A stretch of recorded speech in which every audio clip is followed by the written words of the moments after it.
Hi, I'm Rachel. I'm wearing bookish pajamas. Whoop, and boop. And I think it's time to do my favorite book quotes of 2024 video. This is my second time doing a video like this. It makes me kind of excited. It's, a look back on some of my reading and what moved me in 2024. I have a reading and writing blog, and every month I post a newsletter and I choose my favorite read of the month, and then I have plucked out a quote from the book, and now I've gathered them all together to share with you. I also just recently posted to my blog my top reads of 2024, the 10 books I gave 5 stars to, and I'll link that post down below. But this is slightly different. First of all, there's 12 quotes from 12 books in here. And also, not all of these are going to be my 5-star reads, because some months I didn't read any 5-star reads, and some months I read more than one.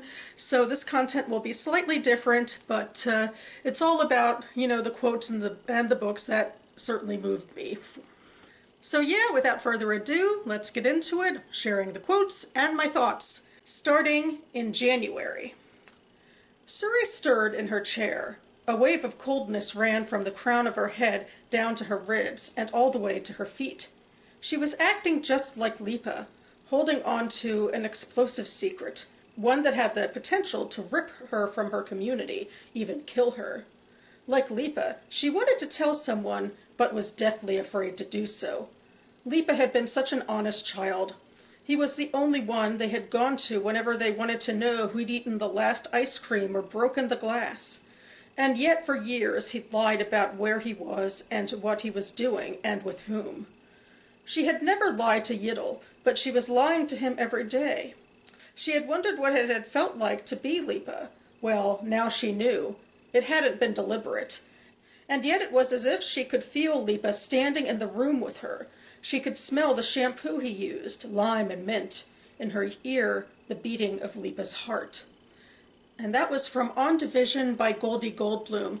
And so this is a book that is about a Hasidic woman. She is already a grandmother, about to be a great-grandmother, and she finds herself surprisingly pregnant. And she is keeping the secret from her husband Yiddle and from the broader community because, well, this is just so out of left field, and she's uncertain of how the community will react, but also, as is kind of indicated in this quote, she has tied this secret into a tragedy with her son Lipa, who she, is describing in this quote as also being secretive, like she's being now.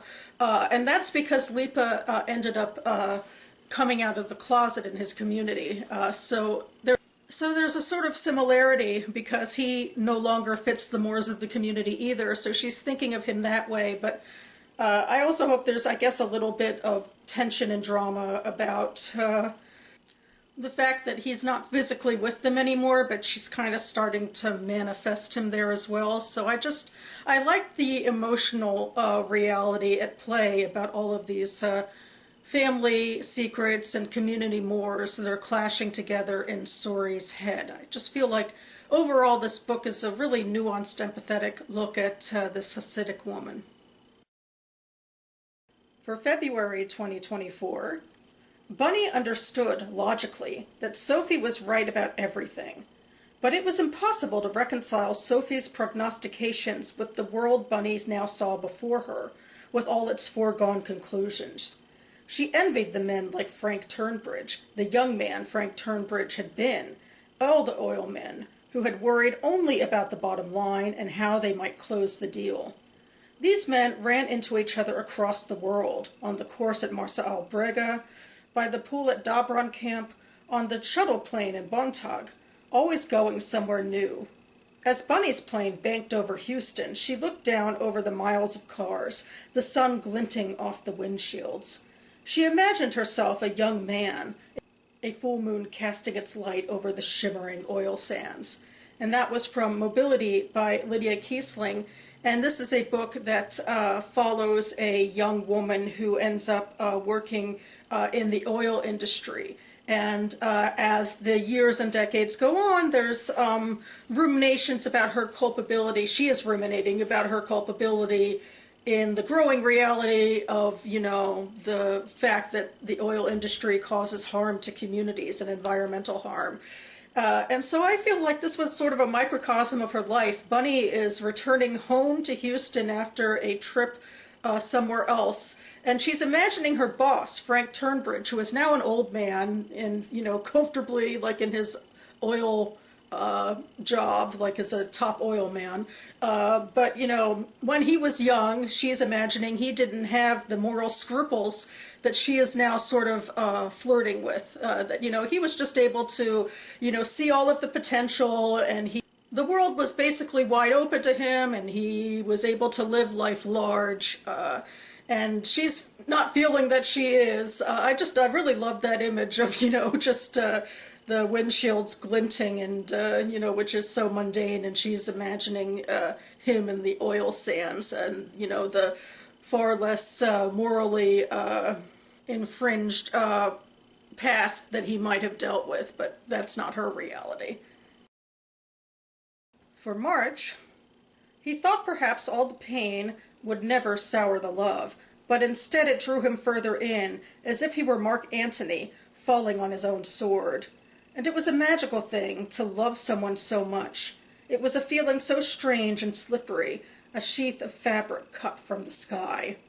And that was from In Memoriam by Alice Wynne, and I just love the lyrical language in here. This is from the perspective of one of the main characters. We're following two school chums who from England who join World War I together and serve together, and that's where they're finally able to sort of admit more openly the love that they feel for each other, their romantic relationship with each other, against the backdrop of all sorts of horrors that we see throughout the book as well, and the horrors of war also, physically and emotionally impact both of these men.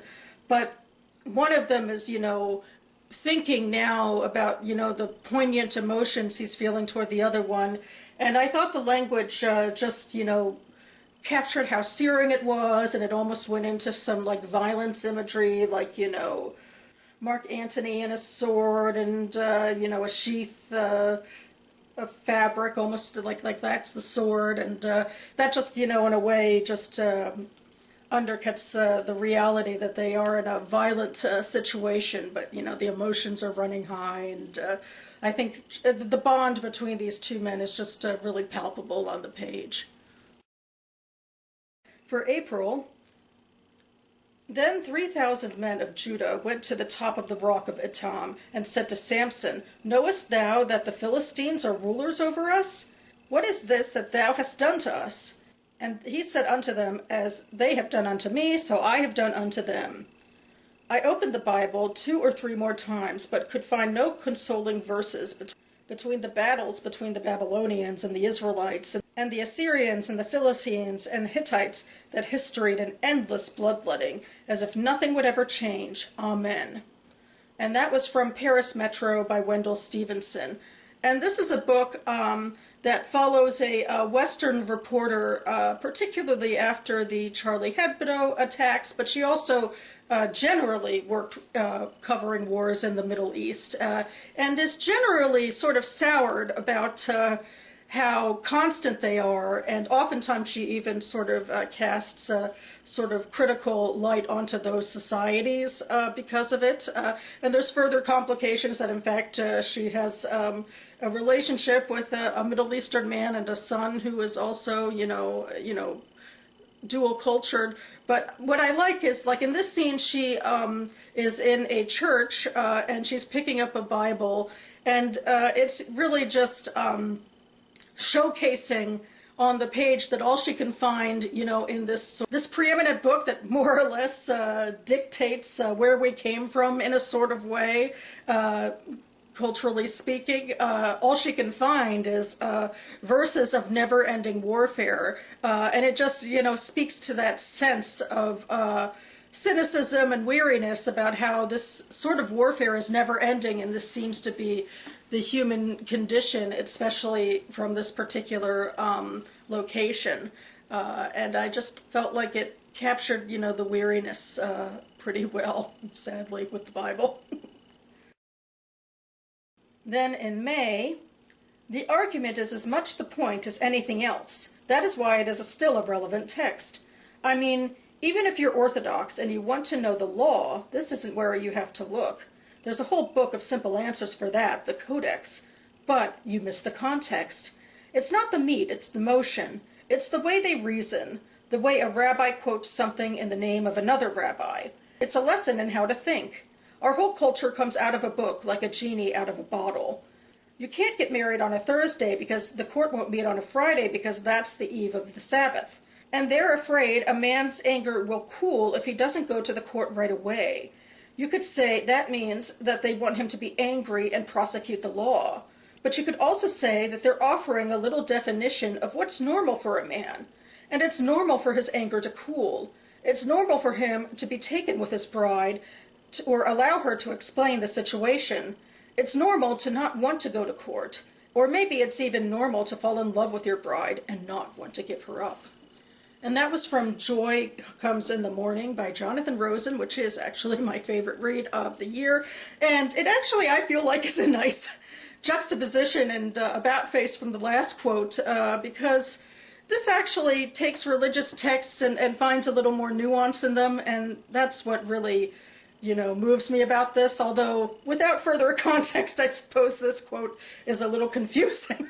But actually what's happening is the main characters of this story are a rabbi who is counseling a Jewish man, although their relationship also gets romantic. But in this scene, they are studying the Talmud together, and the Talmud is actually, in a lot of ways, it's rabbis arguing the finer points of law and getting like anal and in the weeds. And so they're looking at a particular case where the rabbis are arguing that if a man finds that the woman he's about to marry, he wants to divorce for whatever reason, they're saying exactly when he should go to do it. And they're looking at the reality that because of Shabbat, the court won't be open on Friday.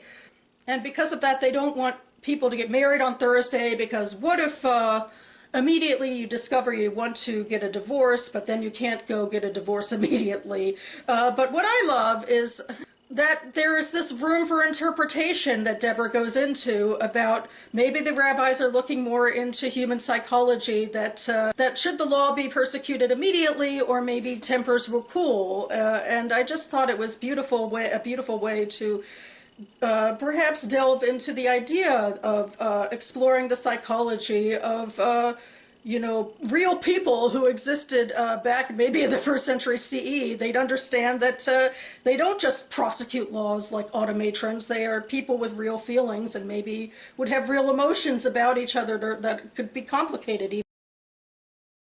Now June for something a bit shorter. But the biggest lies are the ones we tell ourselves. I bit my tongue because I did not want to ask questions. I did not ask questions because I didn't want to know the answers. It was convenient to believe my husband was trustworthy. Sometimes faith is easier than doubt. And that was from Stay With Me by Ayobami Adebayo. In a way, this is the last quote, the exercise of the last quote in action, because it's about strain in a marital relationship and what people do about it. In this case, it's very much about not wanting to rock the boat. This one character who's talking doesn't want to rock the boat of the relationship, and that's why she is not asking questions of her husband. And I feel like, in a way, this is that psychology in action. When you don't want to rock the boat in a relationship, one way to get through it is to not ask questions, and that just sort of gets into the psychology of what's going on the page of this particular story, which is about a Nigerian couple, and this couple is sort of forced by their relatives into a polygamous marriage because the first wife can't get pregnant. But ultimately the story becomes even deeper than that, as plotty things happen, but we also stay with the characters and who they are and why. Now July. Oh, why wasn't I in some library reading about warriors who had been dead for so long that nothing could hurt them? It was so much harder protecting the newly dead, who didn't need my help any more than the Vikings did. I was protecting something else, something even more precious than the future of the two Rosenberg sons. But I couldn't have begun to explain. In the sagas, you only have to avenge your kinsmen, not your country, not your neighbors, not your mother's childhood acquaintance. Ethel and I weren't related, but she had grown up alongside my mother. My mother could have been her, except that Mom wasn't a communist, and she had married Dad, and had me. And that was from The Vixen by Francine Prose. This is a historical novel taking place in the 1950s, following a young man who has gotten into publishing and finds himself embroiled in a propaganda McCarthyist plot to publish a bodice ripper about Ethel Rosenberg, showing that she's this secret sexpot Soviet spy. And in this quote, he's showing his trepidation with the idea because, in fact, he has a connection to Ethel Rosenberg, that Rosenberg was his mother's acquaintance. And he's debating now because he doesn't want to paint Ethel in a bad light, and he's saying, well, why exactly? What is this about? And this, sort of deep feeling he has about it, he's trying to interrogate it because, it's not necessarily rational in any way, but it does sort of, in a way, he's remembering his graduate school experience of, reading and dissecting Viking sagas, and it's interesting that you can, feel this emotion, and now he is transposing this emotion onto real people in a messier, more modern situation, and part of it, you could say, part of it's just about the morality of the thing, of turning Ethel into something she's not, but his feelings about it are obviously bigger than that, because it's like a broader understanding of the American Jewish community at the time and the leftist Jewish community of the time, and how Ethel and the Rosenbergs, who have by this point have been executed for espionage, how they fit into that. So there's a lot also going on in here that the main character is ruminating on about like who we are and how we relate to the broader world. For August, there was dirt everywhere in the cabin, and there seemed to be an anthill under the space between two of the floorboards, but you could still smell that dank scent of wet wood that they loved so much. They wanted to go inside, crouch down beneath the angled roof, the way they had when they were little, but they were big now, and they didn't fit anymore. They started laughing till their bellies hurt from the contortions each saw the other undertaking. By now the space was far too constricted. They couldn't stay there with their knees pressed up against their chests. And that was from Swimming to Elba by Silvia Avallone, which is a Bildungsroman, coming-of-age novel about these two friends from an urban area in Italy. And obviously this part of it is the reality that time moves on, and that, some things you have to leave behind. For example, viscerally or physically, with this one play place they had when they were younger, like this cabin that they could fit into when they were younger, but when they come across it when they're a little bit older and they can't fit anymore, it's, just a visceral metaphor that, time moves on, and, things that used to be true aren't so true anymore. So I just thought that captured sort of a pivotal hinge moment in the relationship between these two protagonists pretty well. And, right now they're, a little anxious about it because they don't necessarily want to change, but change is about to happen. Now September. But doubt is not the opposite of faith, Tillich wrote. It is one element of faith. That philosophy would help King find strength in the face of fear, in moments of exhaustion, and, perhaps most poignantly, as he became consumed with the certainty of his own premature death. And that was from King, A Life by Jonathan Eig, my first nonfiction pick of this tag, and also the winner of the Nonfiction BookTube Prize of last year, and I read that nonfiction ballot, and I'm just so grateful that I got to read this long, definitive biography of King. And I just feel like this was such a nice, poignant moment. So much of the biography, understandably, was about understanding King as the larger-than-life figure, because that's how he lived his life. But this, I really do think, got a little bit through the cracks of who he was, and it talks about how doubt was a huge part of who he was as he became more and more embroiled in the movement. And as it says right here, as he became more infamous and more reviled in some circles, including legal ones, he was more certain of his own premature death. And so this became a major part of his understanding of his life and of his attitudes and behaviors and so forth. And so I like this one. Tragically, it just showed a little bit behind the curtain of who he was. For October, the underdogs were monstrous too. To be human is to be monstrous, no matter how much you sweeten it with your false humility and avoidance. And that was from Mother Doll by Katya Apakina. Sometimes I think I choose these quotes from characters within a story to really show you who these particular characters are, and hopefully at least, out of context, there's just a visceral emotionality to this particular quote. This book, Mother Doll, is about a ex-Russian Soviet who is living in the U.S. now. She is about to have a baby and is at odds in her own life when, what do you know, a medium contacts her out of the blue and her great-grandmother's ghost wants to talk to her, which is usually the sort of conceit I hate or don't connect with at the very least. But in this case, I think it was because of who this bristly woman was from the past, this woman who had abandoned her family and had this past history from pre-revolutionary Russia that she wanted to unburden with a living relative, and the main character was the person that she chose to focus on. And as these two characters actually connect with one another, the living woman is trying to pull away, and it's the just, visceral poignancy and emotionality of this ghost that just really, keeps her present in the book. And this is really the crux of her philosophy, that to be human is to be monstrous. And I just felt like, ultimately this is what made the character compelling to listen to, and it really spun the plot. For November, destruction, the great scholar of Judaism Gershom Scholem once said, is both liberation and risk.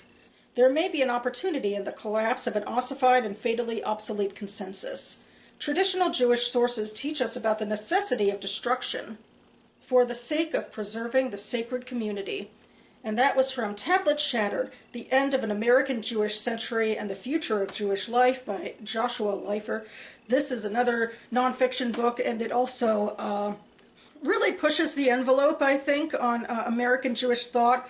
Leifer is younger and more radical, certainly more on the left than a lot of what he calls establishment Jews, this ossified reality that has maybe coded American Jewish life for too many decades, and in this he is pulling out a quote from another scholar to maybe posit the idea that something needs to change radically, and he's pointing out all the reasons why that would be a good thing. So this is, I guess, in a way, sort of the thesis of his book, where he tends to go into a lot more specific detail about, his different points, especially having to do with the American Jewish relationship to Israel and also some other things. And I personally might quibble with, extremes and how often radicalism seems to be an extreme. Is there a difference between types of destruction, or total destruction versus, partial destruction? Should there be some nuance in there for that?